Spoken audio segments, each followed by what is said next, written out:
you're the average of the 5 people you spend the most time with. And that can be altered via reading. If you spend the most time with these authors, if you spend time in their books, like you're spending time with them, it's a parasocial relationship. They don't know who you are, but you're learning the things that they're willing to impart. And so if you spend time reading their books, reading their works, like that can raise your average. And so that's a huge hack. That's like wisdom is, it can be learned and imparted from anywhere. And so looking to grow personally, it's not always physical and having a two-way conversation. Rather, it's reading and spending time with somebody who you look up to or even go to war with.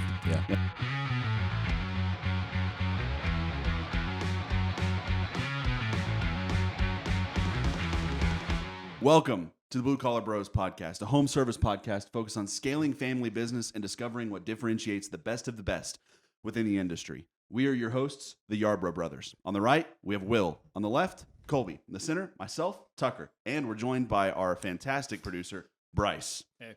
Guys, let's get after it.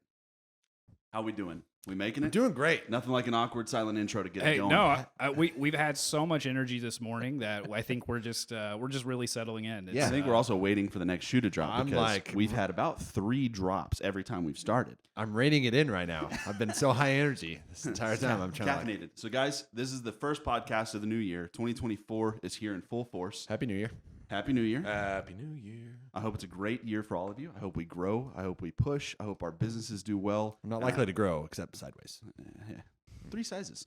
But ultimately, what we want to do today, kind of have a relaxed conversation about goal setting, how we do it, how we've changed over the years, how we set goals within the business for our team, and the things that have helped change that framework for us. And I've got 2 Harry Truman quotes right off the bat here, but one of the Truman quotes, I think it was, not all readers are leaders, but all leaders are readers. So it's the inverse of that. So all leaders read. You have to read. You live vicariously through many lives, whether it's stories or just how-tos or playbooks. And so you have this thought that you can exponentially expand your wisdom as you're reading. And so that has a huge play in how we set goals. And Truman also said, keep working on a plan. Make no small plans. Make the largest plan you can think of and spend the rest of your life carrying it out. And that's what we're here to do. Pushing the business forward, setting big goals, and trying to chip away at it year after year. So guys, let's jump into how maybe before we've grown a little bit, how we set goals, what our previous goal setting processes were, if we really had one at all, or if we were just throwing darts at a board, and kind of walk through what they are today. So Will, you got something off the top of your head? Well, walk us into this? real quick, I think I kind of want to just as we go into that, I'm legit curious. Even though we grew up together, I don't think I know the answer to this question. How much were y'all like big readers before, like really working here and doing stuff? Like even in high school, did you guys read a lot, or did you find yourself? And Bryce, this is a question for you. So too. I have an answer for this. Yeah, okay? go. So coming out of college, when I graduated, I despised that I didn't ever read. I felt, I was reading textbooks for my classes and learning, academically, but I didn't read for fun at all. And so I felt pretty deprived in that sense. So the first year out of college, I made an effort, and I had a list. I said, I just want to read 12 books this year. I want to read 1 book every single month. And I failed miserably. I actually had no idea what kind of books I even liked. So I was starting from the ground up because I haven't read for fun since high school. And so it just wasn't I just didn't have a reference point. So I was reading like a lot of fiction that I just hated. And so I only learned through that process what I didn't like. And then from there, over the years, I've kind of found my areas of interest. And so, but yeah, it was a lot of like failing to learn how to, I had to relearn how to read. So that's my answer to that. Yeah. No, that's really good though. Yeah. Colby, did you? I don't know. So I was a huge reader growing up until the point where I started playing guitar. And so whenever music, I've played guitar since I was 10.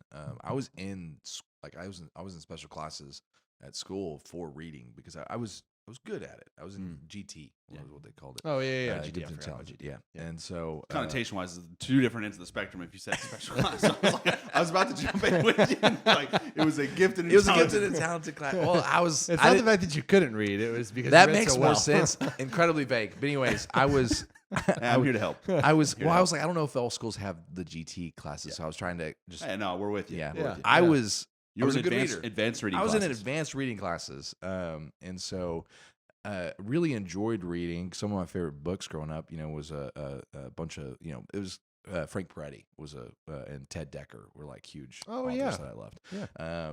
And so I kind of stopped reading up until the point where I started playing guitar because all my free time in the evenings, like instead of reading, like I just started playing guitar and practicing. And so, and that's been true up until the last couple of years. Whereas like, I feel like I'm having to get back into reading out of necessity. And I enjoy reading. I love doing it, but it's just that practice of getting back into the swing of like what it means for me to read. And so, cause a lot of and I still play guitar. I helped write the intro for this podcast and, or I did write the intro for this podcast. And so Can I tell a really quick story about the intro? Sure, yeah, When we were assembling the podcast and everything, we were just like, figuring out what this was going to look like. And I told Colby, and Colby's very talented musically, which we've talked about before. And so I told him, I was like, hey man, I really want an intro for the podcast. Like, what do you got? And he's like, okay. And I kind of explained what I wanted it to sound like. And he pulled his phone out. He's like, how about this? It's literally the intro. He had it already written. It was stored on his phone. He played a 15-second little ditty that he wrote, and that's the intro. So anyway, I was really impressed with that. I was like, this is just falling together so easily. It's too easy. Yes. Between what's funny is like between Bryce and I is like we can Bryce great with cameras and audio, and I brought my interface for music stuff, and so it works. So we work in tandem. We have have this all. Will, set you up. and I just show up. We just show up and Hey, talk. I'm just the pretty face, man. I show up and I look We're here good. for marketing purposes. I look good. I think for me, reading was never really a huge part of like my day-to-day process. I think I've never been diagnosed with anything ADHD wise, but I definitely got ADHD to an nth degree. Sorry, Mom. I don't know that you've ever heard this story, but this is how I got through all of my AR tests in school. I would have Mom read like Chronicles of Narnia or like the entire C.S. Lewis library or like The Hobbit or any of those books. And I would just ask her every question that I thought could potentially be on the AR test. And then I would go take the test.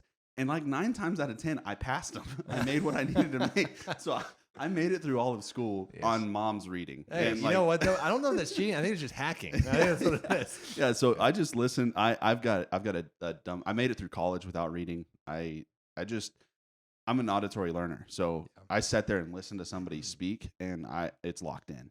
And so I had to kind of like Bryce said, I had to learn how to read.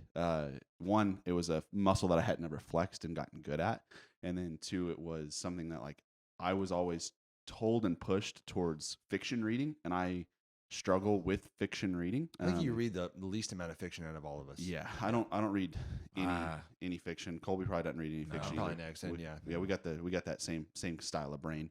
I have a hard time getting into that headspace of like this fantastical world because I'm like, no, there are real problems here that I need to learn how to solve.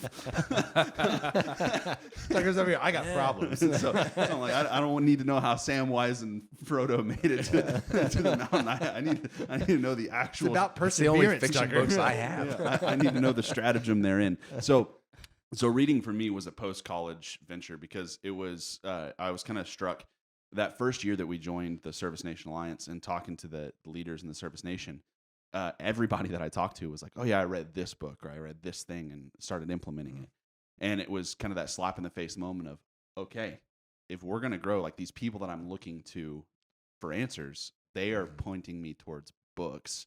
So I need to learn how to read. And so through a course of a year, really just started buying audiobooks, buying physical books, and just trying to download as much into my brain as possible to where now I consume a lot of information. I've had a goal for the last 3 years of reading about 50-ish books. I've never hit it, but we set a large goal. What's and the we keep, highest you hit? The closest I've gotten is 44. Oh, see, that's pretty close. Wow, dude. I'm not going to Seeing tell that you the how many average books I read American last reads year. less than one book a year, 44 is pretty But good. here's the thing, too, though.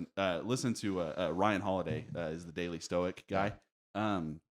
This is kind of a crude example, but somebody asked him, was like, how many books have you read? And he popped back and he said, I think it's in bad taste. It's kind of like disclosing how many lovers you've had. And he was like, it doesn't matter. It's how much you've implemented from those books, how much you've taken from them. The volume doesn't matter. So that's kind of, I set the goal of 50 again this year because I think it's just an ego number for me.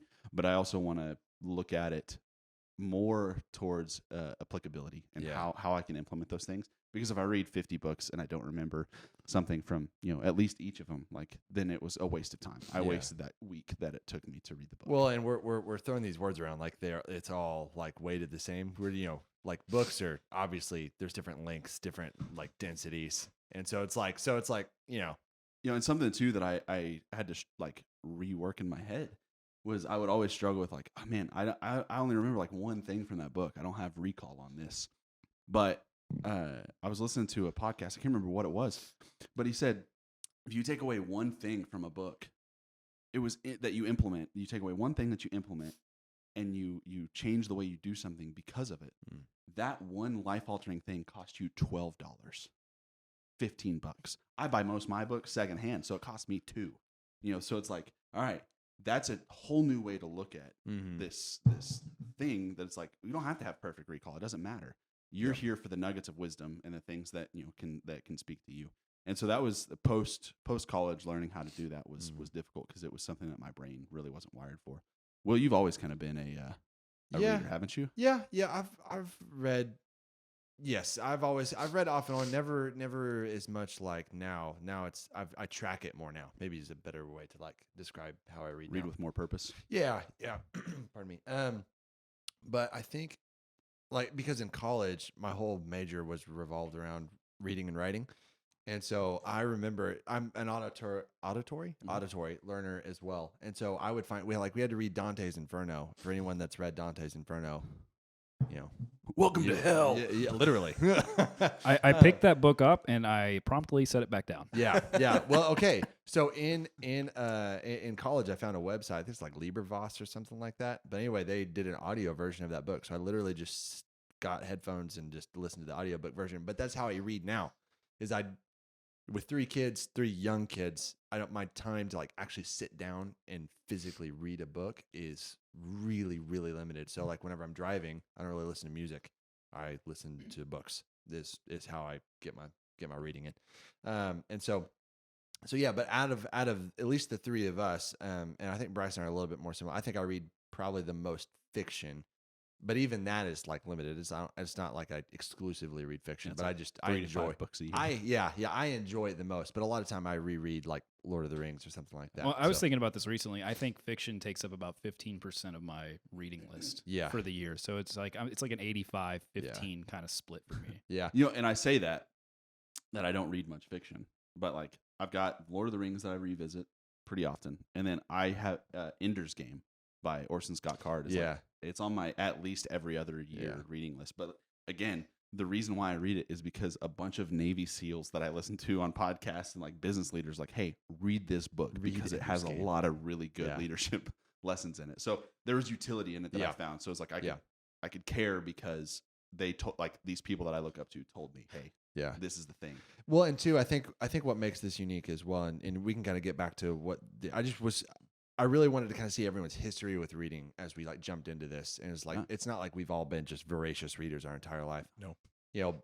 But is that a necessity? Yeah. So if it's not, as an encouragement to the people that are listening that are in a position where they don't read, like it's never too late to start, you know, because at some point we were all in that same boat because of that. Yeah, we kind of have an informal book club thing going on here. Like we're all reading different. Well, the camera's stuff. not catching it, but we've got our little Yarborough library behind me. Yeah, behind Tucker, he's got a small library. And I think by proxy, when you surround yourself by people who are reading books and they're slinging out, book recommendations left and right, and you start listening to it. This is how I started it. Much like Tucker, I started listening to people who I thought were just much smarter than me. In the industry I was working in, I had one guy in a board meeting talked to me about time management. He said, "You want to learn about time management? You read Benjamin Franklin's autobiography." And I was like, yeah. "Well, this guy seems like the smartest guy here," and he told me that directly. So I went home and I bought that book, and that's when I think legitimately that's where my reading journey began. Is just reading Benjamin Franklin's autobiography. So from there, it's just like every time you read a book, 3 more. It opens the door for It's a like spider web. 3 more other books that you should read. And I think it can boil back to just have this idea, feel pretty good about it. We often, like growing up, you hear your parents, or at least we heard our parents say things like, you're the average of the 5 people you spend the most time with, and that can be altered via reading. If you spend the most time with these authors, if you spend time in their books, like you're spending time with them. It's a parasocial relationship. They don't know who you are, but you're learning the things that they're willing to impart. And so if you spend time reading their books, reading their works, like that can raise your average. And so that's a huge hack. That's like wisdom is it can be learned and imparted from anywhere. And so looking to grow personally, it's not always physical and having a two-way conversation. Rather, it's reading and spending time with somebody who you look up to or even go to war with. Like I've been going through with a couple of books I've been reading here recently. There was an author that I didn't particularly like, but I got told I needed to read them, and so I did. And Glad you listened. I did, and so by doing so, I now understand why I was told to read them, and actually have come to quite like them. However, I think I didn't like them because of how much of myself I saw in them. Very similar. It's like you guys are kind of the same person. I don't know. I feel like we're dancing around it. Do we just go ahead and say who it is? Oh, it's Alex Hormozy for Okay. sure. Yeah. So me the and joke, Alex have gone to war for like the last 2 weeks with his 2 books. he doesn't know it, but he doesn't know it. If Alex ever listened to this, he'd be like, "Wait, what?" Yeah, we're going to war, and it's all good things. It's things that I'm like, dude, this is just. I sense myself, I see myself, and it's one of those deals where Alex, if you ever listen to this, I was like, you're not that much older than me, and you're not that much smarter than me. So what is the difference here? And it's reps. It's reps. Yeah. He's done more reps. Yep. And to get comfortable with I'm gonna jump in. So I started listening through one of his books and follow him on Instagram, and just kind of just his processes and how he talks and whatnot. And anyways, I was like, I kind of like the guy. Anyways, he talks. The way that he speaks is very, very similar to how Tucker talks, and I saw that and I liked him. Like I was oh cool, yeah, this is kind of good to know you like him. yeah, I know. And so, but I was like, I could see where he's coming from. Like his if you've ever had a conversation with Tucker about marketing, Tucker's very, very upfront, personal. It's about the facts. Like it's very straightforward. And I said, I mentioned to Tucker that I was going through one of Alex's books, and Tucker was like, I'm not sure, I can't. Anyways, he's like, I just don't know. There's something about him I don't like.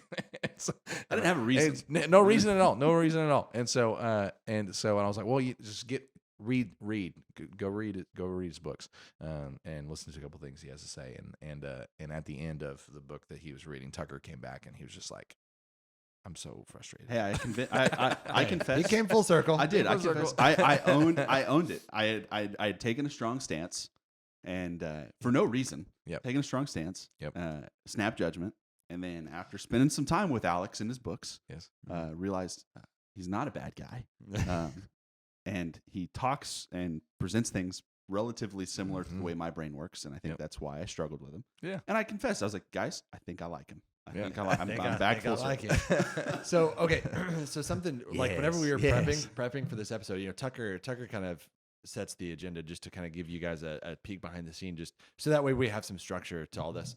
But something I was super excited about this episode because I enjoy talking about books and books we're reading and things we're learning, even if we're like all reading different things. But so for the sake of this conversation, we all like set it up in categories, and so, Tucker, how did you describe the first category? Is like a slap in the face. Slap in the face. Yeah.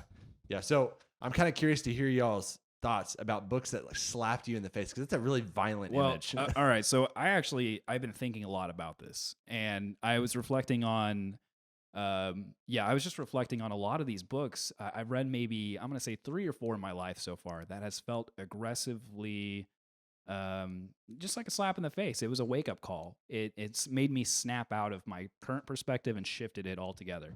I've had 3 or 4 of those books, and so that to me became a new category of like, wow, these are some of my most favorite books because they're the most challenging. I go into them. It's like you with Alex Hormozzi's book. I hated it. But the more I read into it and the more I absorbed it with humility, it was like, this changes everything. Mm. And so that's what I kind of call the slap in the face book. Yeah. So dive in. What So- was you? No, Yeah, I yeah, was you, gonna ga- say, you gave us the yeah, framework. What's yeah. your slap in the Slap in face the book? face. So my very first slap in the face book was actually Rich Dad Poor Dad. It Yeah. felt, you know, you got to realize I was coming out of college with a journalism degree. I was Yeah. working in the journalism industry, and we all, you know, you should know that industry has not been doing great in the last several years. And so I was looking at the path ahead of me, and I think it was probably 2021 when I read Rich Dad Poor Dad, and it just like freaked my mind out. There were so many challenging parts of that book that called me out as an individual, and my sense of industry was absolutely challenged. My priorities were absolutely challenged to a point where it was like, you know, it's either I was faced with either accepting what Robert Kiyosaki was saying or rejecting it. There was no nuance. It was very black and white. It's like, do you accept this or do you reject this? Because that's going to set the path before you. Mm. And what is the outcome for you for obviously like you took that book to heart, it kind of changed your perspective. What do you feel like the result of that has been? That's a great question, and I feel like that I don't even have enough time. I don't know. I don't feel like I have enough time to go into it. It's so nuanced, and again, I haven't read it since 2021, Okay. so I'd have to revisit it. But I will say this: Let me ask you this: would you be here at Yarbroughs? I don't had it not think- been for that book. I don't think I would approach my work and my life the same way Okay. without that book. Mm. Yeah. I think that my priorities, it kind of highlights some of the priorities that society prioritizes. Yeah. Yeah. It just makes you Superimposes on- it yeah. makes you focus on, okay, like Highlights the pecking order. most people look at it like this. If you start looking at it like this, it's like I'm doing a terrible job kind of No, you're analyzing it. good. But it just absolutely shifted my perspective on higher education. I think higher education is a wonderful thing. I think we should have a highly educated society. I'll say this. I think there's a difference between being overeducated and underskilled. I think that's a real issue that we're facing, and as we work into the trades industry, we can talk about that all day. I think what that book did is highlight that problem altogether. And it's one of those things we talk about it. Y'all ever want to see me get fired up? Will Colby, Bryce, all know this, but talk about like the politicking and the money of just the world in general. That's that's my pleasure reading is reading like world economic and like things like that. Is so with college, because we focus so heavily in the trade space and we work very closely with our trade schools, with our the intermediary like the OSU OKC or the Okmulgee Institute of Technology, those things that are kind of those halfway between college or it's a VOTech while you're in high school. Those are focused on job placement. And me and Park, one of my buddies, we talk about this often, which is we as a society need to decide what the purpose of college is. Is it what it's marketed for, which is job placement, get a better job? That's what everybody tells you. Or is it to be a better educated society? Now, those two things aren't mutually exclusive, but the outcomes of what we decide it's for are vastly different. And right now, we're marketing it in such a way that it's for job placement, but we have no measurables to make sure that that's occurring. On the opposite side of that, we are teaching still and operating in schools as though it's just for a more educated society. So there's that disconnect there. So I agree with you on the Rich Dad Poor Dad. That's a huge like implication and framework that he puts forth in that book. Yeah. So if I recommend it to a lot of folks. I think if you want to get into, if you want a book that can, really shake you this year in 2024, it's still relevant. I absolutely recommend you check that book out. It's a short read too. Yeah, and I'm just like, this is like a little tag on what it's already been said. But I actually had an English teacher my freshman year in college, and we were reading the Odyssey and the Iliad. And actually, I'd flip those. The Iliad came first, and the Odyssey. Yeah. But Nerd. I know, yeah, nerd. So, but we were, I guess some students in the class are kind of grumbling, like, why are we doing this? This is dumb. Like, why are we reading this? Anyway, he had this moment in class where he was like, look, Like, is reading the Iliad and the Odyssey going to make you more money? Probably not. In the vast likelihood, it won't. Mhm. However, it will make you a better human being for what you get out of this Yeah. thing. So he was in not so many words, he was kind of making that dividing line of like, look, like this isn't going to give you a monetary gain after having read this, but after having read this, you will be a better human for this. Mhm. And so I didn't appreciate that as much back then, but now I do. And so that was a really good note. But that kind of highlights what Tucker was saying. Cole, you got a slap in the Facebook that hit you hard in the last year or two? I'm gonna say slapping the Facebook. Gosh, for me, like in my entire life, yeah. I mean, I'm going between the two books that you're thinking of.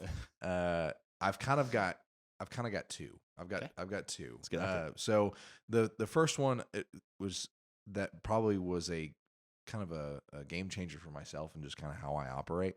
I am very good at focusing on the fire that is in front of me.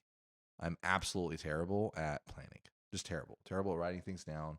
Terrible at being able to compartmentalize all the different facets of my life.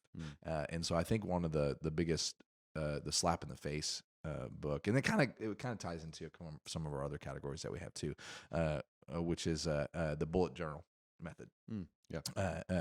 By Ryder Carroll. And for me, it's been a game changer for me, a slap in the face of just like being able to prioritize my day to day, my month to month, my year to year. And like last year was the first time that I've ever read through the book, and it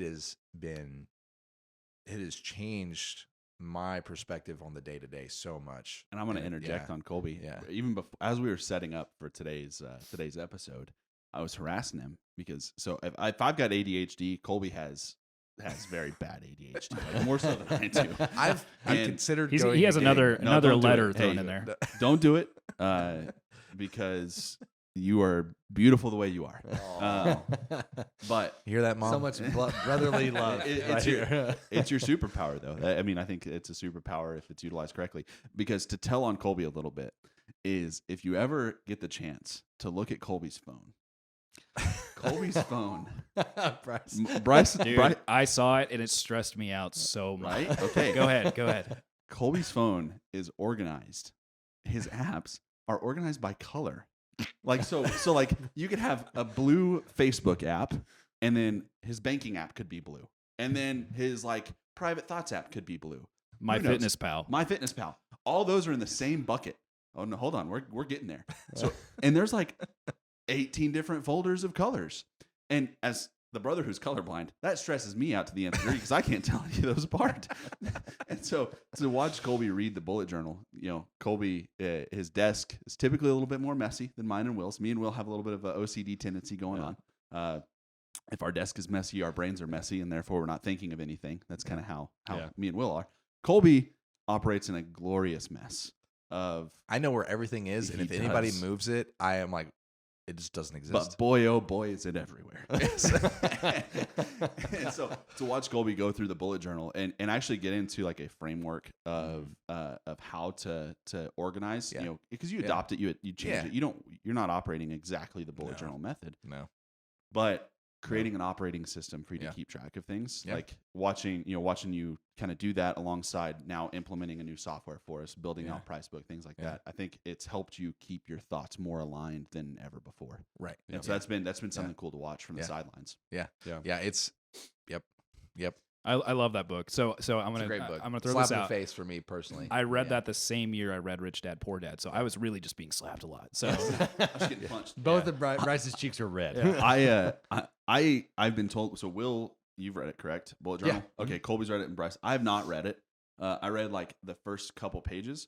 I've had the same journaling method for myself for like 6-7 years. I kind of adopted it early in college, made it myself, made my own nomenclature, what things mean, and then so I started reading bullet journal, and I was like, oh yeah, I should do this. This makes sense. And I did it for like a week, and I was like, I can't do this. This my way not only is better for me, but also I am it's like learning a whole nother language now because it's so ingrained. Yeah, I think you learn this you learn this in therapy and like communication skills is like having the tools to communicate, like having the tools to communicate and the tools to understand yourself and how your brain works. And so for me, like the bullet journal has allowed for me, it gave like, because I would always try to journal. Like I've always tried, just absolutely terrible at it. If you've ever seen me take notes during college, during high school, I was terrible at it. Because what would happen was I would write something down. Will's note taker Will's currently reading through. No.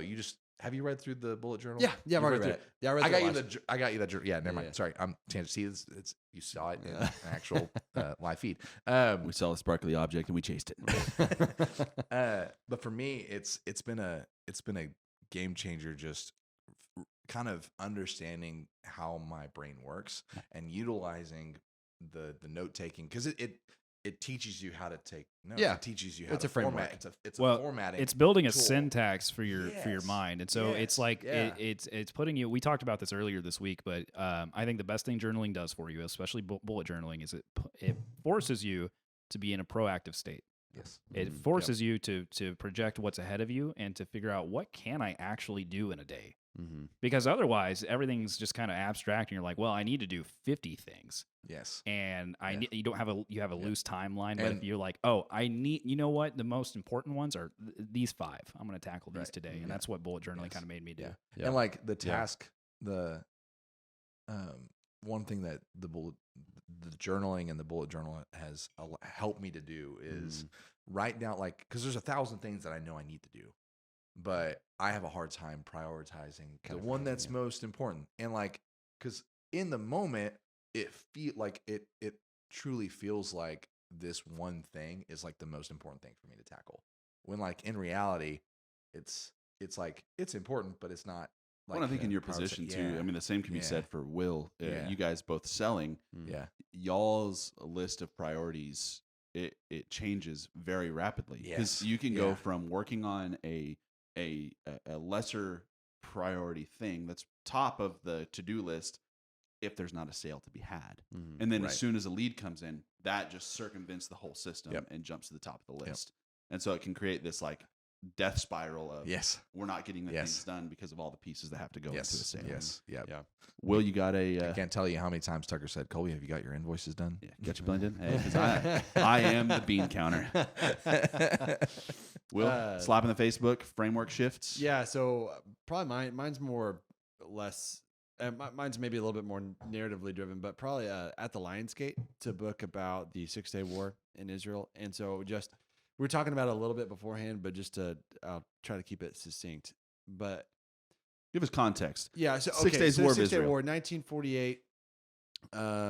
Israel became a nation after World War II and the Holocaust in Germany and Poland, and so large migration of Israelis to what was then Mandate Palestine under the British Empire. So essentially they formed a nation, and the nations around them did not like that concept, and so they attacked them. So there's a war that happened in 6 days, but Israel kind of took the initiative. And what year was this? I think this was in Was it in the 60s? No, because that's Yom Kippur War. Oh. I think the 6 Day War was in like the late 40s, early 50s. Okay. So that history and geography are my. Will's basically Indiana Jones. I wish that would be so much fun. Indiana Jones is a professor, though. I saying. enjoy working with you guys. So what they did though, go to he's in Egypt. He's in Egypt, just spelunking a pyramid. But for this book's sake, they preemptively struck a lot of the nations that were building the war machine to attack them. So one story and instance was that I thought was super cool, and I'll try to keep it brief. Was Egypt had the Air Force at the time, and so Israel had no Air Force. So what they did was they went to the black. I'm using modern day nomenclature to kind of describe what they did, but essentially no one would sell them airplanes But back at this time, missiles were a huge deal. And so they're, they kind of went to the black market in Europe, and they were like, hey, we need these kind of outdated planes. And they're talking about these missile ordinances and how far these missiles can reach. And they're going, guys, our country is like really narrow. If we can't shoot them that far away, they're way too close. We need like machine guns on these things. And so what they did was they retrofitted old planes with what they needed. And so essentially, whenever they flew, they did all this, and they were going to attack Egypt before they got overrun. And so they flew over the Mediterranean about 100 feet off the water to go below the radar.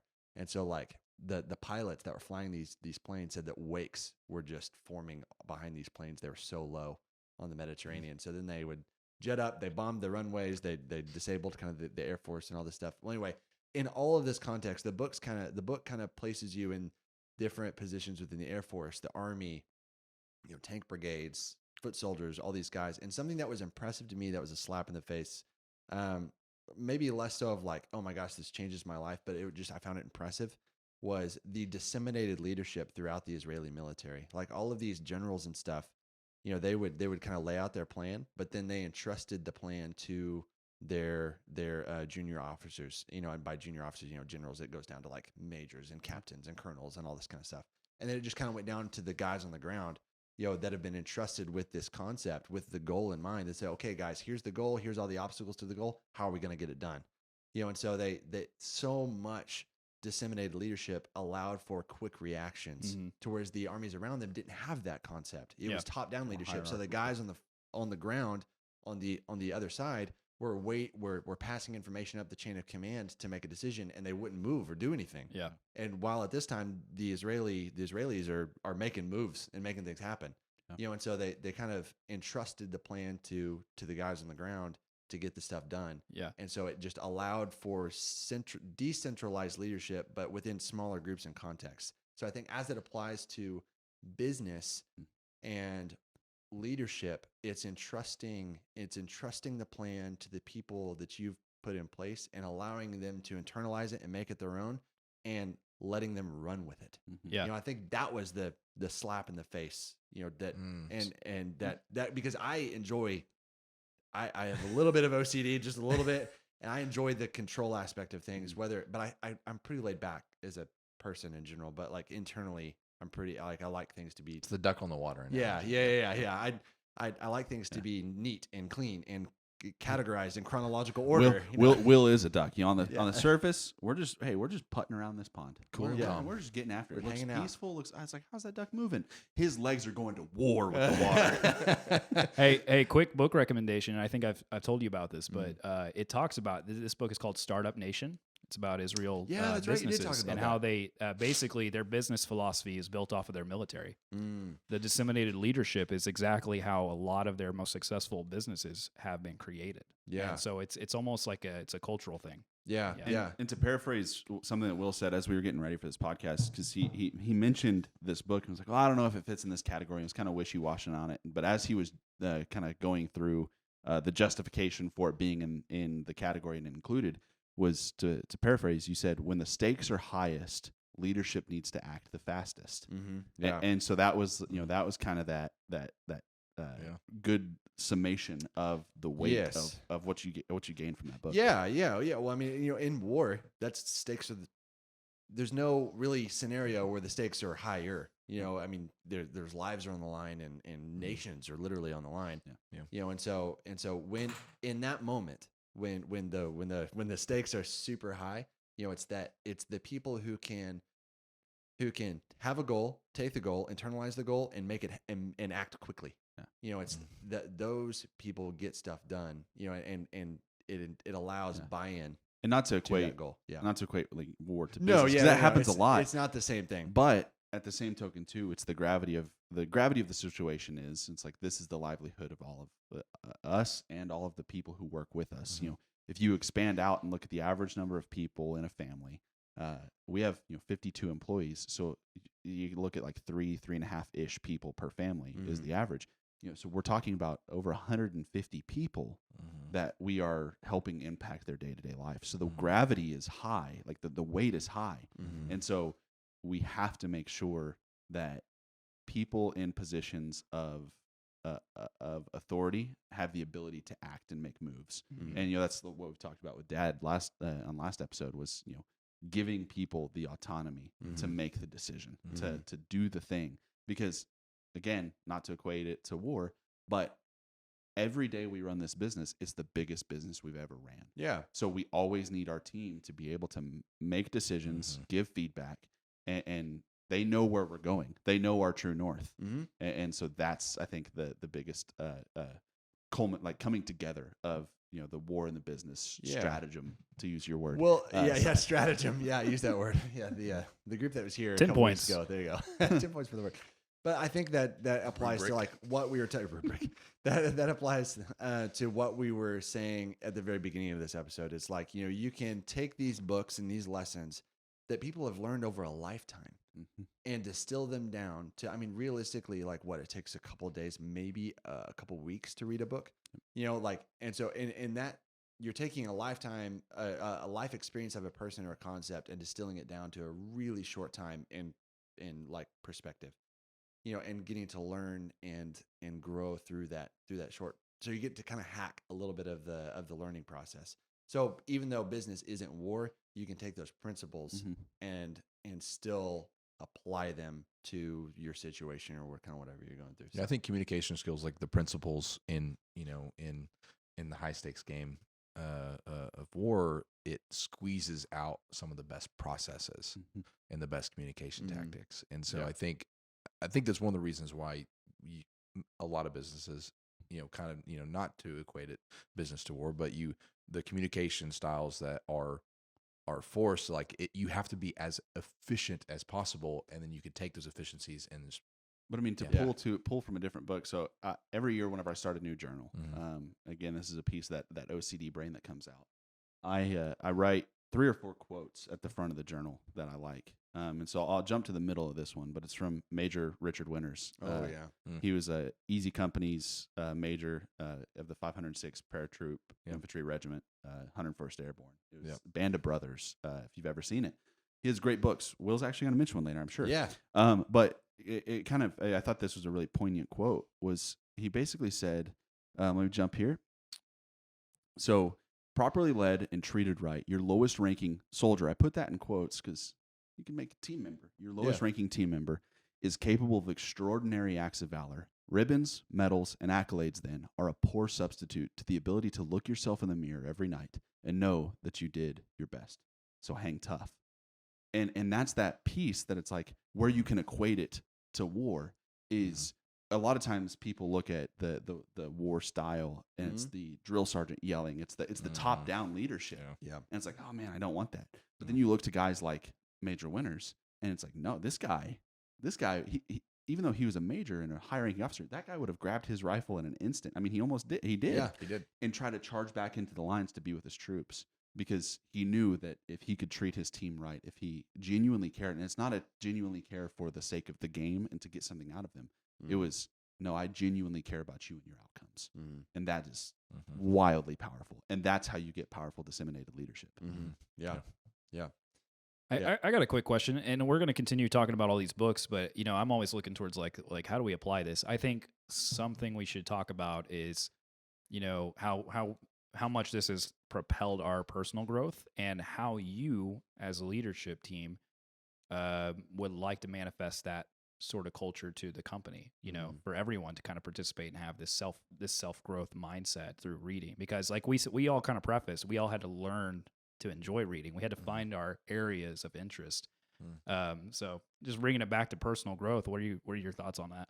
I mean, like as far as, personal growth wise, I think there's an aspect of kind of like what we kind of have going on here is we're all reading books. We're all trying to learn and to be better, because the stakes are high, right? Tucker mentioned a little bit too, we've got 52 team members and that represents 52 families, so we feel this responsibility to be at the top of our game, so that we can do the best of our ability with the resources we've been given to steward them well. Like that's the why, but I think as it comes back to like what you're mentioning, Bryce, like how do you want this to be manifest on your team and like implemented? I think it comes back to creating kind of a culture of reading, of learning, and allowing people to buy into that concept. And so the more we, I think us starting kind of the Yarborough the Yarborough Library, we've started just some books. They're above Tucker's head. You can't really see them on the camera, but just pointing people towards these books. Casey is one of our CSRs. She has we had a book reading contest. We were seeing who could read the most books in a year, and Dusty, our sales manager, killed it. She read 38 books, and then our service manager read 33, 34. Yeah. So it's the prize for winning is a personal pan pizza from Papa John's. Hey! You know what? I forgot about mentioning that, but we are actually having a pizza party on Thursday. Well, hey, there you go. It's because we all hit our AR points. We did AR That's points. right. Yeah. That's right. I don't even know if they do so AR much. points anymore. They do. They do. They do. Oh, It's the gosh, worst okay. invention. I think they allotted. So my biggest complaint with AR points is the books that I wanted to read take a long time to read, read. and the points were so low. And so it's like you're like partially incentivizing reading these terrible books. Hank the cow dog. Just you can. It's boys. they're Here's easy the to funny read. thing. Yeah. So earlier this week, I was cleaning up my office and had an extra whiteboard in my office. Mm-hmm. And I was walking around the office trying to figure out, hey, who wants this thing? Who wants this whiteboard? Because in my office, I've got an 8-foot by 6-foot whiteboard. So we've got a whole wall dedicated to my whiteboard. And so I was walking around the office trying to, give it away. The first person I stopped at was Bryce. I was like, Bryce, you want this whiteboard? He was like, yeah, man, where'd you get it? Is it just like extra? I said, to be honest, Mom and Dad were cleaning out our childhood home, and that was the whiteboard that was in my office. And Bryce was like, that it all makes so much sense now. Oh, It makes so much no. sense now. We got to repackage this story. Hang on. It was way funnier than this because basically I was like, oh, was it someone else's or was it being used? And he was like, very casual. He's like, oh, no, this was actually this was my childhood whiteboard I kept in my bedroom. I was like, you had a whiteboard in your bedroom when you were a kid? And he started laughing. He's like, yeah. And I'm like, it all makes sense. It all makes sense. Because if you work with Tucker, he spends a good portion of his time right in front of a whiteboard, and he's dedicated to the color coordination and everything. He's very specific. If you look behind me, actually, this is all the work of Tucker behind me. So it just cracked me up because I was imagining a 9-year-old Tucker in there documenting the changing of lunch prices at school. And I've read out. Mozzarella sticks all used that to be to say. $1.09. The books that I wanted to read were that style of business, like war history, world history, things that they weren't worth any AR points.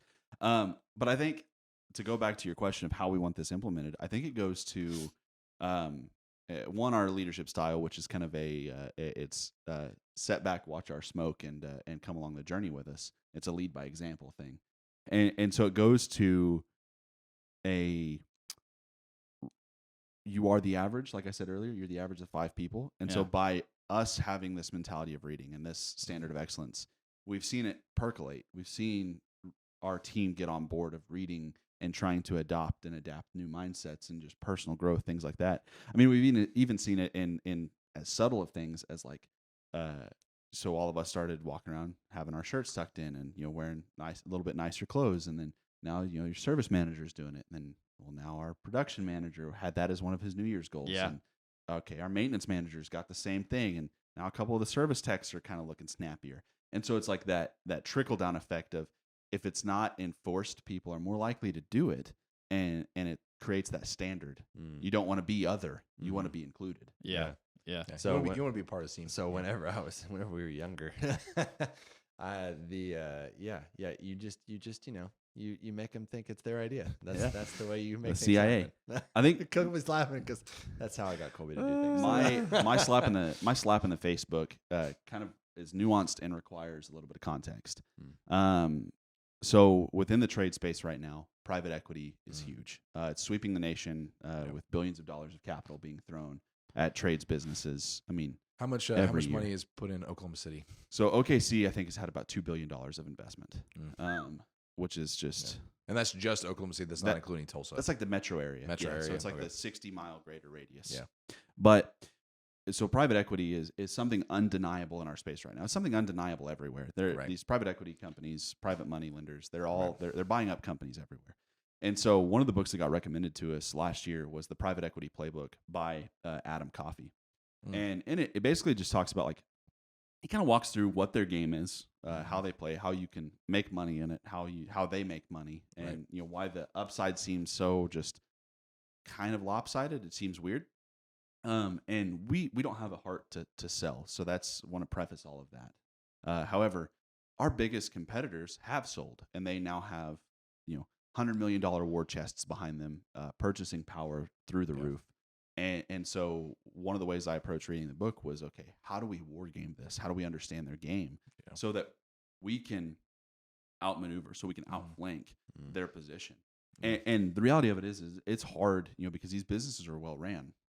They've got a lot of money riding on it. They got a lot of Harvard educated brains at the top of these PE firms that are making sure systems are implemented properly. And we got 52 team members and 5 guys in a broom closet office trying to figure out how we do this thing. And so trying to think of how we can play the game, you have to understand what their angles are and when their exit points are and how they plan to sell and who they plan to sell to again. And that most companies aren't looking to buy and hold. They're looking to roll up and sell and roll out and reinvest that capital. And so it was more of a framework shift for me, because it's easy to all you contractors out there. It's easy to sit there and look at the giant in your market. I was guilty of this. Will and Colby talk about my growth with Hormozy. Same thing with a couple of the giants in our market. I had to go through this like war with myself, because it's easy to sit there and say, oh, that's a terrible company. All we hear about them is bad things. And then you go to their Google review page and they've got 8,000 Google reviews. So there's some cognitive dissonance occurring.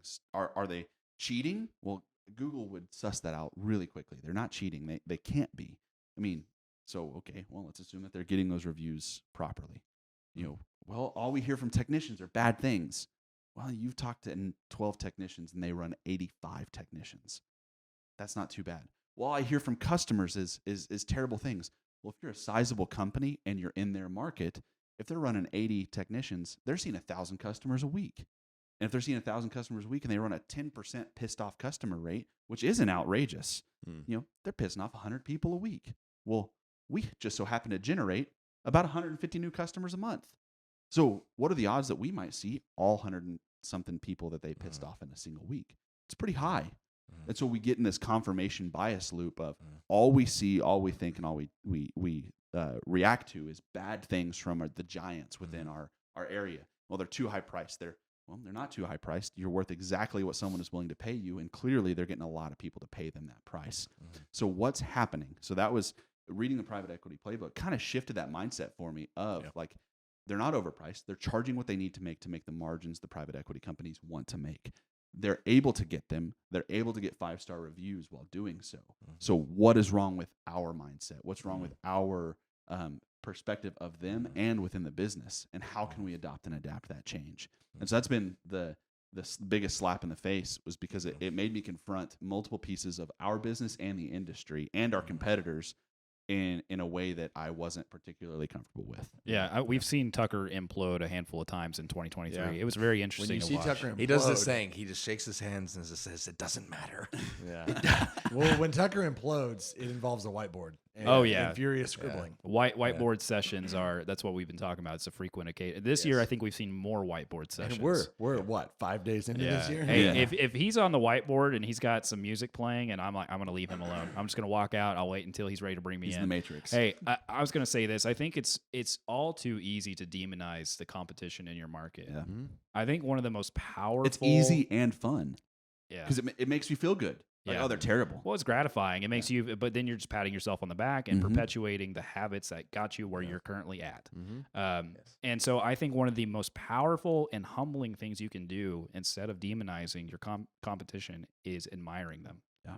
It's hard. It's hard. You're swallowing pride when you're doing that, but take a step back, zoom out, and realize, you know what? Maybe they're onto something. Maybe they're right. They must be. They're bigger than us. They're better, or whatever they might be doing. Yeah. And to circle back to my growth with Alex Hormozy, was whenever this was like he had a phrase in one of his books, I can't remember which one, that was like the moment that his personality clicked for me, and I got it, and I was like, oh man, I'm just getting kicked in the teeth here. Was he said, because like I said earlier, I was going through that. He's not that much older than me. He's not. He is smarter, but I was like, I refuse to accept that he's that much smarter than me. So what's the difference? And all relative. he said, if you have somebody who's ahead of you in business, don't dismiss them because they are better at you at the game. They're better than you at the game. Doesn't mean they're smarter than you. Doesn't mean, but they're better than you at the game. So you need to learn something. Shut up and learn something from them. Yeah.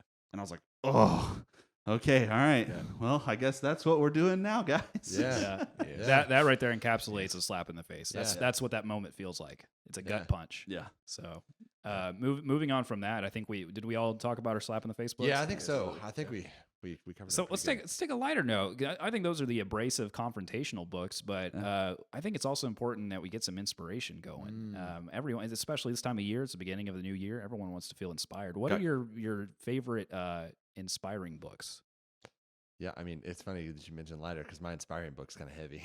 Well, if we look at our TV up there, you technically don't know that you have an inspiring. Oh, that's book. right. Yeah. Well, we nixed it. We moved it. we moved it. So Moved it around. Okay. Well, what happened was that whenever we were kind of getting these categories out, because Bryce Bryce is great at thinking of these concepts because he's like, guys, we're going to be throwing out books left and right.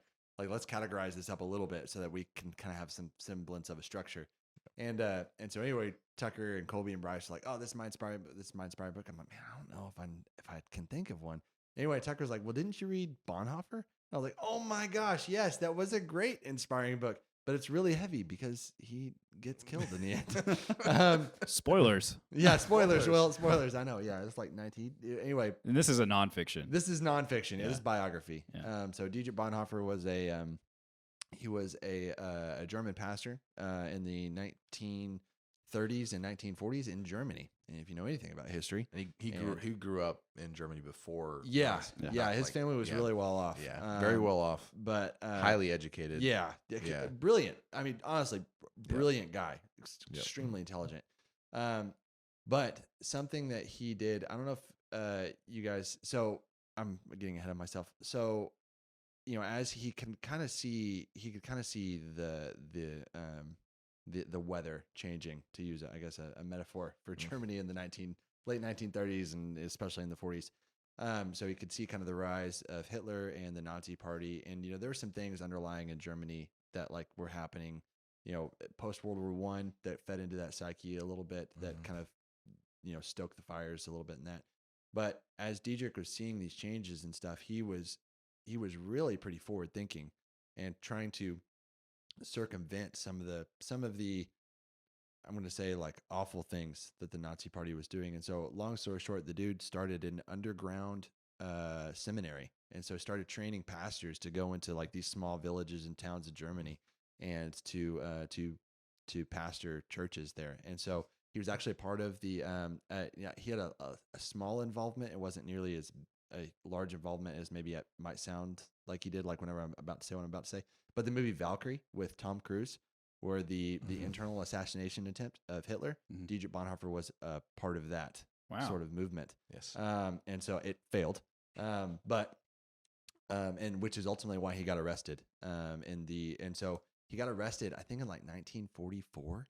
And then he was executed like just a week before the war ended, which is tragic. And it's like, and so his funeral was in Britain at the time. And so anyway, the book is great because it just shows you the resilience of one man and his dedication to follow. I mean, honestly follow Jesus in a really, really dark place. But I mean, as it relates to like inspiration, at least for me, like it was, my life and the situation that I'm in is not nearly as dark and dire as that. And so if he could be obedient in those small things where he was at and where he was at, like how much more so can I, be, and whenever I say obedient, I'm talking about like following Jesus in that context, but how much more so can I be forward thinking and obedient within my context? So I have very little excuses for that. So it was very inspiring to me personally, in that way. And I think it's like he led and lived his life in obedience to Christ in the face of great adversity. Yeah. So what excuse do you have? Yeah, exactly. Yeah. Exactly. What excuse? Yeah. Yes. You have none is where it comes down to, and so, so I should even be more able, to lead in a more proactive way, because I don't have those obstacles. I think for me, the inspiration this past year, I've read this book a couple of times, but it's fascinating to hear the story, and I don't think you can hear good stories enough times. And it's Shoe Dog by Phil Knight. So it's the story and the foundation of It's a much happier story. Yeah, we're taking a turn. Yeah. A foundation of Nike and the Jordan brand, and how they did that, and what it looked like, and just the marketing chops and the storytelling chops that Phil Knight had to build this empire. Because whenever you think of Nike, it was just shoes, but now it's everything. It's athletes. It is everything encompassing that their brand might have something to do with. I think the only brand that's probably similar is Red Bull. Is that they're racing, they're extreme sports, they're an energy drink company. So it's the same style for Nike.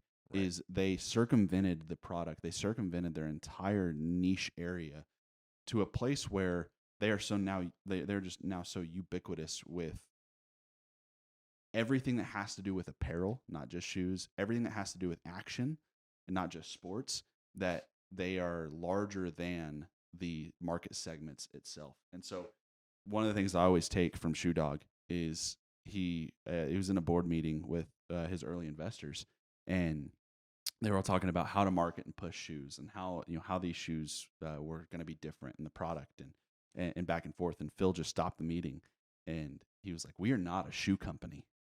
We are a marketing company who happens to sell shoes." Yes. And so that mindset shift was really interesting to see, because we can take that and internalize that to Yarbrough and Sons, and look at that as we're not an HVAC company. We're a marketing company who happens to do HVAC. And so that just changed the way that I look at what we do and why we do the things we do. And really, I read it first a couple years ago, but really started making us double down in our efforts of marketing and be like, we have to be really, really good at acquiring new customers, really, really good at telling a story. And then HVAC comes after that a little bit. Yeah, it's the story and then the service. And, I think from a marketing position, because I took Tuck's recommendation, I read it, and it was one of my favorite books. I read it, a couple of years ago. And I think if you want to learn about branding, you read Shoe Dog. Yeah. And here's an actual story that had nothing to do with the book, but it came out and it said that it was talking about golfers, and it said that athletes who performed with a generic club or a non-Nike branded club had an average performance, but whenever they used a Nike branded club, they overperformed. They outperformed themselves. That is the power of branding. It's a belief. Yeah. It's a belief, and it's a story. And so that's I think there's so much you could just extract from that by itself. I love that story. Yeah, that's really cool. I didn't know that. Yeah, that's really cool. So as far as branding goes, so Colby, what is your inspiring book? I would say probably inspiring book that I read, and I've gone through this. It was kind of a late 2022 into 2023, finished in 2023. Was Conscious Capitalism. Basically, in the day and age that we live now, it's very, very common to be like, capitalism bad. just every, in the way that, maybe people are treated, especially in, I think, younger generations, they're frustrated at the system. And Conscious Capitalism was just kind of a breakthrough for me personally, seeing what capitalism can do for people when it's ran correctly, when it's ran well, when you utilize it as a tool and as a mechanism to help people. It's one of the best. It is the best system that has ever been created. Now, there's different forms of capitalism. And Tucker can talk a little bit more into specifics about that. But the capitalism in its earliest stages helped people the most out of any system that has ever been created. And Conscious Capitalism kind of goes into that. It goes into the story, and I'm dealing with a little bit of a migraine this morning, and so I'm having a hard time accessing some of those memories. You're good, man. And so, but basically talked about, and I his name is escaping my head right now, but goes over Whole Foods. Yeah, Whole Foods. Thank you. Whole Foods and their process to where they got today, and which is just activating this this idea of conscious capitalism and giving their employees benefits. And fostering a And full fostering. sense of community. Yes, Mm. yeah, full sense of community. I need to read and this book. I it's haven't read it. fantastic. It's very good. And- It's See, this is how we pass books around. We Yeah. talked Yeah. about this, and I was like, I need to read that book. And like Colby said, it's Yeah.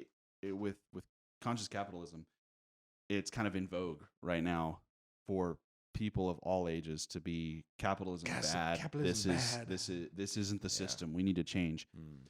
No system throughout history has created more upward mobility and more prosperity for the masses than capitalism. However, we have a bastardization of enterprise that occurred in the late 80s with Keynesian economics coming about. Keynesian, I don't remember his first name, something Kinsey, created Keynesian economics, which Yep. changed the framework of business to the responsibility of the business is now exclusively to the shareholder, meaning somebody who's invested, bought shares, and has a financial interest. And yes, that is true. The goal of business is to make money, but it damned the stakeholders. And the stakeholders are the people who work for you, the communities that you work in, the people who are impacted by the things you do on the day to day. And so at a certain point with Keynesian economics and its full outworking, you're stepping over a dollar to pick up a dime. You're sacrificing tomorrow for today, as opposed to what it should be, which is the opposite way. You should sacrifice today for tomorrow and build a legacy brand that takes care of its people, that offers benefits, that builds community and fosters altruism and generosity in a way that nothing else can. And so that's like the angle that conscious capitalism works through is what should it be when private enterprise is at its best? When people have the freedom and ability to go start and do businesses in the way that they deem them necessary, as opposed to what we see now with trillions of dollars being thrown in the stock market and the Keynesian economic model where we don't give a rip about who the stakeholder is, only the shareholder. And it really takes the humanity out of business, which is where we're at right now, is humanity has been removed exclusively from, especially publicly traded companies, because we're trying to fulfill a small arbitrary number of shareholders. And so conscious capitalism for you business leaders, business owners out there, if you're feeling discouraged, read Conscious Capitalism. Read that book. A oversimplification of conscious capitalism to simplify the book is basically the leaders of Whole Foods put into practice a lot of the older versions of capitalism and basically did the opposite of Keynesian economics, which is basically, hey, no, the most important people that we have are our stakeholders, and we're gonna do things to increase stakeholder value. And you see it in how people were compensated, people were paid, people, how they were living their lives was absolutely affected by living a life of living a bit like operating the business in capitalism, but in a more conscious way to help the stakeholder. Fantastic book. And guys, as we come up on time here, we've got a whole nother category. I think let's just throw it out. Let's throw it out for now, and focus these last several minutes that we have together on goal setting. On what is reading is great. Yeah. It's all well and good. Yes. These books are fantastic, but they're useless if we don't apply things. And so, looking at our goals for 2024. And moving forward, the biggest plan that we can think of, as Harry Truman encouraged us to do, is looking at those things. What are our personal goals for 24? What's our professional goals for 24? And let's use that as kind of our close and our climax of the episode. So, Will, let's jump in. What's your 2024 goals? What kind of framework are you looking at using? Is it a hard, like a quantifiable goal? Is it more of an ethereal goal? And then what are your professional aspirations? Yeah, so I think, I think for like my professional goals this year, I've just broke in. This is the 2023 is my first full year of like residential sales. It was a great year. But I have a goal. I said this goal maybe like, I don't know, it's probably about 4 months ago, but I'm still, it's kind of stuck in my mind is I want to be $2 million. That's what I'd like to sell this year. So Outstanding. like what I would need. like that too. Yeah, there you go. See, and even if I come short, like that's still the goal. Like that's the goal I'm shooting for. And so reading books and doing things in such a way that reinforces that goal. So I think a lot of things fall in line that I would mark as goals, like in pursuit of that goal. Does that make sense? Absolutely. So that's Bryce has a saying, and I'm going to attribute this to you because I don't know where you heard it. I'm sure I stole it. Anyway, yeah. But I'm just trying to do less better. Yeah.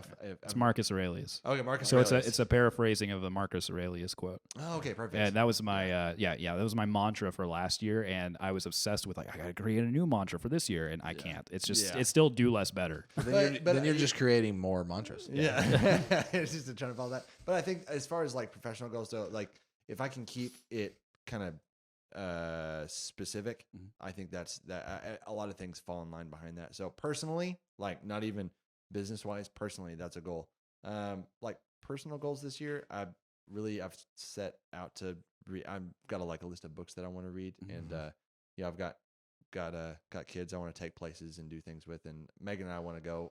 Megan's my wife, and so we want to go on a trip, and so she's never been to the West Coast before, so like the Oregon, Washington area. So that'd be cool to take her there. Or this totally other end, East Coast. We got to visit Virginia once, and then Washington D.C. And she has an idea of like kind of like making her way through the East Coast, and she really likes seafood. And so I'm allergic to shellfish, so I will eat lots of fish. I will go with you. Yeah, Colby will go with. Yes. Yeah. So anyway, I think that would be fun, and so I just need to make that a concrete thing and make it happen. But to give it succinctly, those are my things. I think it just off the shoes, like you said a really, really good goal. Probably my favorite internal saying, and it's kind of a whimsical saying, but I like it.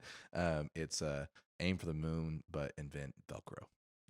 So I'm not sure if you guys are aware of this, but NASA. So whenever they were, NASA, whenever they were developing all the things necessary for them to be successful to go to the moon, one of the things that they were trying to create a zero gravity, like something that would not come apart. Adhesive, binder. And they invented Velcro. So if you didn't know that they invented Velcro, NASA invented Velcro by aiming for the moon. Yeah, and they made it to the moon allegedly. No, they made it. Yeah. And so, anyways, so I always to the moon. I always think of that as like whenever you're setting goals, is like recognizing that the goal that you set is like work to make it attainable. Yeah. But the byproduct of you working to make it attainable is improvement. Yeah. And oftentimes results in progress. Yeah. Colby, goals. What do you got? Goals this year, I'd like to be 2.1. There you go.